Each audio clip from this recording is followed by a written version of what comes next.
क्या उत्तराखंड में लोगों को अपने नेताओं के बजाय प्रशासनिक अधिकारियों पर ज्यादा भरोसा है? आखिर उत्तराखंड में जरा सा ठीक ठाक काम करने वाला प्रशासनिक अधिकारी लोगों की नजर में एकदम क्यों जड़ जाता है? ऐसे अफसर को हीरो क्यों बना दिया जाता है? लोग जरा सी बात पर उनकी वाहवाही क्यों करने लग जाते हैं? क्या उत्तराखंड के लोगों का अपने नेताओं, मंत्रियों, सरकार और सिस्टम पर विश्वास नहीं रहा? क्या अफसरों पर लोगों का बढ़ता भरोसा पॉलिटिकल लीडरशिप से मोह भंग का कोई संकेत देता है? देहरादून के डीएम सविन बंसल को लेकर चल रही फाइट के बहाने इस वीडियो में उत्तराखंड में पॉलिटिकल क्लास की गिरती साख पर बात करेंगे।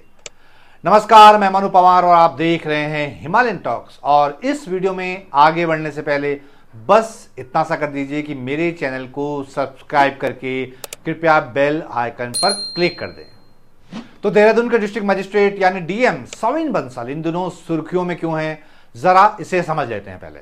दरअसल देहरादून के डीएम के ट्रांसफर की मांग सीधे प्रधानमंत्री तक पहुंच चुकी है।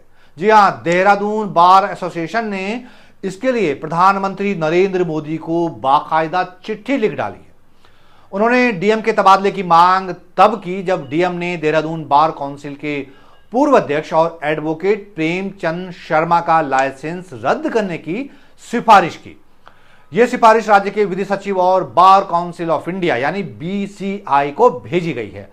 डीएम ने आरोप लगाया है कि 25 मार्च को एक सुनवाई के दौरान एडवोकेट प्रेमचंद शर्मा ने आक्रामक व्यवहार किया। अदालत में वो चिल्लाए और अपमानजनक टिप्पणियां की गई उनकी तरफ से। उन्होंने इसे पेशेवर कदाचार यानी प्रोफेशनल मिसकंडक्ट माना और शर्मा का लाइसेंस रद्द करने की मांग की।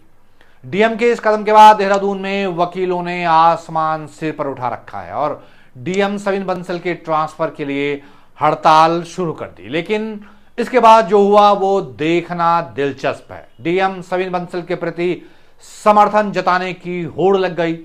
25 से ज्यादा संगठन उनके समर्थन में खड़े हो गए। सोशल मीडिया पर डीएम के समर्थन में कैंपेन से चलने लगे। मैं उत्तराखंड में पत्रकारों के अलग अलग व्हाट्सएप ग्रुपों में भी देख रहा हूं कि डीएम सविन बंसल को लेकर अच्छी अच्छी बातें कही जा रही है, अच्छी अच्छी रिपोर्टें छप रही हैं और इसकी कुछ स्वाभाविक वजहें भी हैं। सविन बंसल 2009 बैच के आईएएस अधिकारी हैं। वो मूल रूप से हरियाणा के रहने वाले हैं। देहरादून से पहले वो अल्मोड़ा और नैनीताल के डीएम भी रह चुके हैं। देहरादून जिले की जिम्मेदारी उन्हें सितंबर 2024 में मिली थी। तब से लेकर अब तक आम लोगों के हित में फैसले लेने को लेकर वो काफी सुर्खियां बटोरते रहे हैं।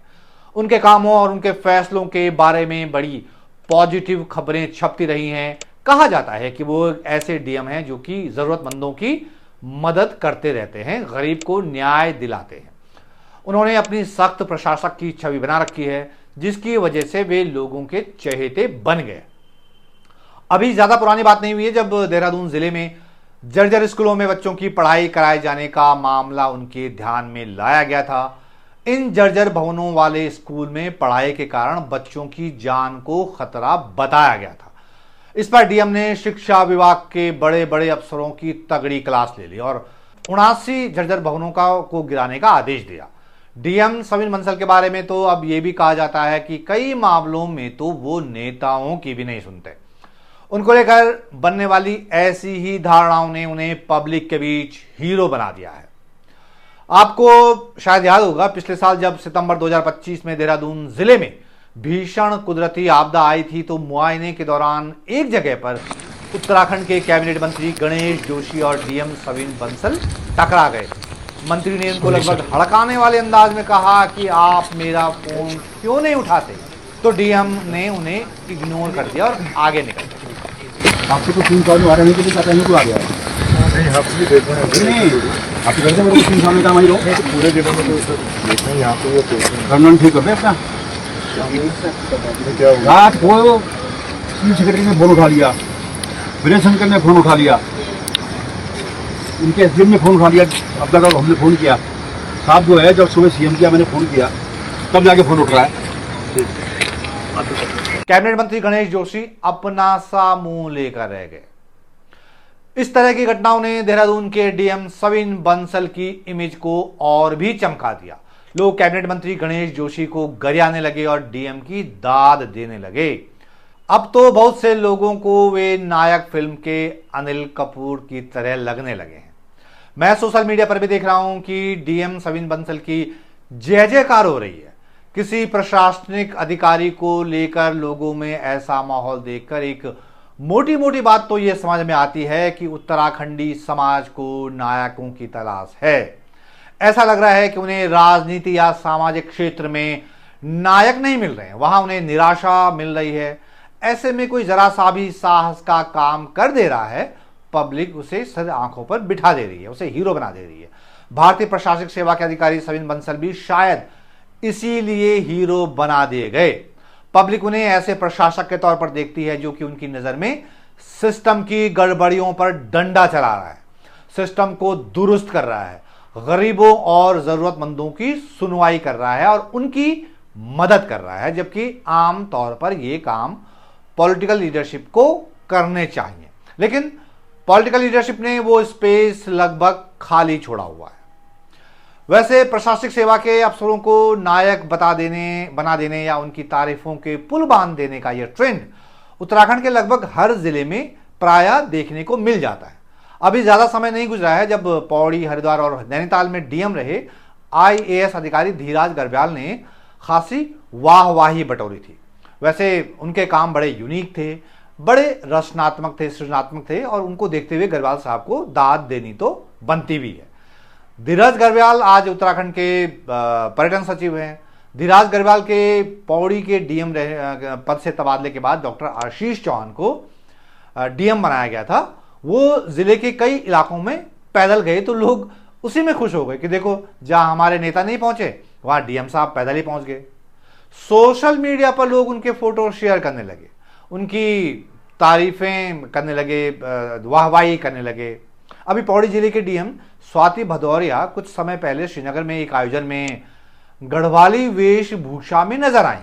उन्होंने 2-4 लफ्ज गढ़वाली के भी बोल दिए तो सोशल मीडिया पर लोगों ने पहाड़ी वेशभूषा वाली उन डीएम साहिबा को वायरल कर दिया। सोशल मीडिया पर उनकी शान में कसीदे पढ़ने शुरू कर दिए। मैं बस इतना कहना चाहूंगी, सुर दीदी सुर भूली, मैं तो अपन संस्कृति बचाउण चली। आज का जो थीम है वो यही है। कुछ इसी तरह का किस्सा टिहरी का भी है। वहां पिछले साल इगास बग्वाल का उत्सव मनाया गया तो वहां की डीएम नितिका खंडेलवाल स्थानीय लोगों के साथ गढ़वाली डांस करते हुए देखे गए तो लोग गदगद हो गए। अब है क्या कि हमारे लोग ना बड़े मासूम हैं, बड़े नादान हैं। वो ये बात भूल जाते हैं कि भारतीय प्रशासनिक सेवा के इन अधिकारियों की तो ट्रेनिंग ही ऐसी होती है, उन्हें स्थानीय समाजों से घुलना मिलना पड़ता है। अगर कोई डीएम गढ़वाली ड्रेस पहनकर डांस कर रही है या कर रहा है या गढ़वाली में या कुमाऊनी में 2-4 लफ्ज कह दे रहा है तो उसमें इतना लहालोट होने की जरूरत क्या है? वो सब उनकी ट्रेनिंग का हिस्सा है जिसे वो अमल में ला रहे हैं। ये पॉपुलैरिटी बढ़ाने, लोगों से जुड़ने और सांस्कृतिक सम्मान दिखाने का उनका अपना तरीका होता है। इसकी आड़ में कई डीएम अपना पीआर भी चमकाने लगते हैं, अपना चेहरा चमकाने लगते हैं। मैं तो पिछले दिनों से ऐसा सोशल मीडिया पोस्ट देखकर हैरान रह गया जब रुद्रप्रयाग जिले में एक डीएम आए थे, प्रतीक जैन। वो यंगेस्ट डीएम थे, एकदम कॉलेज गोइंग स्टूडेंट्स की तरह लगते हैं देखने में। लेकिन मैं सोशल मीडिया में ही ये देखकर दंग रह गया कि कई लोग इसी बात पर खुश थे कि उनके जिले में इतना नौजवान डीएम आया है। उन्होंने जब रुद्रप्रयाग जिले में कार्यभार संभाला ही था और सीधे केदारनाथ पहुंच गए थे तो खबरें छप गई कि डीएम प्रतीक जैन पैदल ही केदारनाथ पहुंच गए। अरे भाई, ये कोई अजूबी घटना थोड़ी है। लाखों लोग हर साल पैदल जाते हैं केदारनाथ। एक बार तो राहुल गांधी भी पैदल पहुंचे थे केदारनाथ। कई नेता, कई अफसर पहले भी केदारनाथ पैदल आते जाते रहे हैं, कोई नई बात थोड़ी है। रुद्रप्रयाग जिले में ही एक डीएम हुआ करते थे, मंगेश घिल्डियाल साहब। उन्होंने भी लोगों का दिल जीत लिया। हालांकि उनके साथ प्लस पॉइंट ये था कि वो गढ़वाली थे और कई मंचों पर गढ़वाली में बोलते बतियाते थे तो लोगों का उनसे सीधा कनेक्ट बन गया। लेकिन इन छोटी छोटी बातों का जैसा ध्यान ये भारतीय प्रशासनिक सेवा के अधिकारी रख रहे हैं, ऐसा हमारे अपने जनप्रतिनिधि भी तो कर सकते हैं, मंत्री भी तो कर सकते हैं। लेकिन नहीं, वो अपनी अकड़ में रहते हैं। चुनाव जीतने के बाद उनको न जाने कौन सा गुमान हो जाता है, इसीलिए आम जनता अपने नायक कहीं और ढूंढने लगती है। फिर चाहे वो देहरादून के डीएम सविन बंसल हो, धीराज गर्ब्याल हो, स्वाति भदौरिया हो, आशीष चौहान हो या मंगेश घिल्डियाल हो, जनता इनमें नायक देखने लगती है। जबकि ये लोग कोई बहुत अलग काम तो कर नहीं रहे हैं, ये लोग वही कर रहे हैं जो वास्तव में इन्हें करना चाहिए, ये अपनी ड्यूटी कर रहे हैं। लेकिन इस दौर में कोई अपनी ड्यूटी ही सही से कर दे रहा है तो वो बहुत बड़ी उपलब्धि लगने लगती है, जनता इतने भर से खुश हो जाया करती है। तो आप इससे अंदाजा लगा सकते हैं कि आम जनता के बीच अपने इर्द गिर्द के माहौल या हालातों या अपनी पॉलिटिकल लीडरशिप को लेकर निराशाएं और नाउमीदियां कितने गहरे बैठी हुई हैं। वरना तो हमें बाहर नायक ढूंढने की जरूरत ही नहीं थी। उत्तराखंडी समाज के पास अपने नायकों की कमी नहीं रही है, लेकिन आज राजनीति का क्षेत्र हो या सामाजिक क्षेत्र हो, पता नहीं हमें नायक क्यों नहीं मिल पा रहे हैं। या ये भी हो सकता है कि हमारी नजरें ही अपने बीच से किसी में नायकत्व नहीं देख पा रही हूं। आप इस पर क्या सोचते हैं, इस वीडियो के कमेंट बॉक्स में जरूर अपनी राय साझा कीजिएगा। मुझे आपकी प्रतिक्रियाओं का इंतजार रहेगा। और हाँ, इस वीडियो को लाइक करना और इसके लिंक को फॉरवर्ड करना आपने भूलना नहीं है। तो इस वीडियो में इतना ही, जल्द हाजिर होता हूं एक नई वीडियो के साथ। तब तक के लिए नमस्कार।